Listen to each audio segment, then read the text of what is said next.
Good morning. On November 21, 2025, Zacke will hold its inaugural sale of Fine Antiquities and Ancient Art with this beautiful catalog. We have a few spare copies left, so if you want one, we can send it to you. You have to order it via our website. You just email us. This is about lot 81 in our upcoming sale, which is a rock crystal fish flask. Yeah, here it is. You can see it.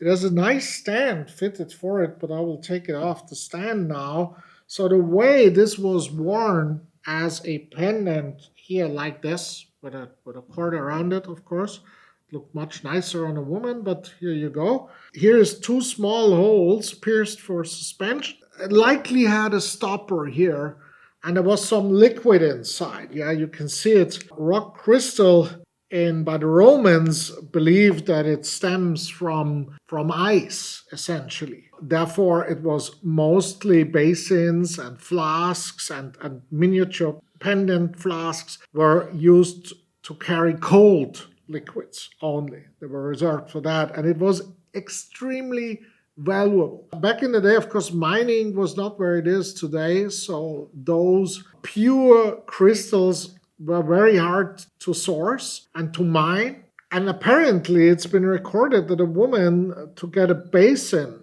created from rock crystal, paid 150,000 sesterces, which, a piece of land on the outskirts, of ancient Rome would be a miniature fraction of that amount. The standard payment of a soldier and the low-rank soldier in the Roman legion was a fraction of that. So 150,000 sesterces was a lot of money back in the day. And that just tells us how important these pieces were. Now, this was arguably by far not as expensive as a whole basin, but still probably a 3-year salary of a Roman low-rank soldier. And this one here, unlike most others in the market, and be careful because there's a lot of copies around, and this is the real thing, because it has inside stainings from the potion it once carried. And those stainings sit very deep in the crystal, very deep. So that has been worn for decades, if not centuries. And it also has a small chip, by the way, here where the suspension is, which has smoothened over the years from the cord being dragged around it. That's another good sign. And then on top of that, it's really, really well carved, which just shows the tremendous skills that Roman lapidaries had back in the day. There is a lot of these, like 25 years ago, they were really expensive. And there's one that sold for, I think, 200,000 euros. This one here, 200,000 euros in 2001. That's 25 years ago. Market was different back then. You can see it here when we compare it.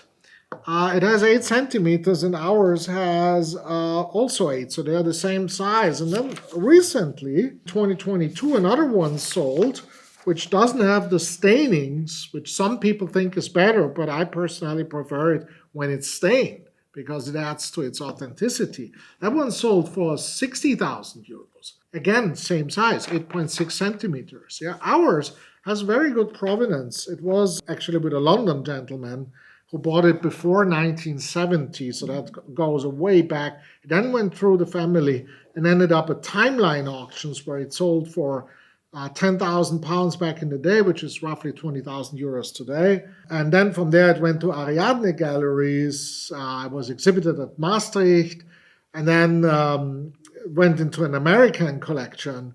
And from there, it was eventually de-accessed. So we have also the paperwork from Ariadne Gallery. And now it's here, and we put a very low price on it, 4,000 to 8,000 euros. There's no reserve. So there's a good chance to get this at a really good value, because those aren't as expensive as they used to be.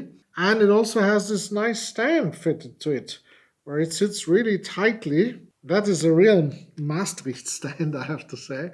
You don't find these elsewhere. Yeah, I hope you can win it, and I wish you good luck in bidding.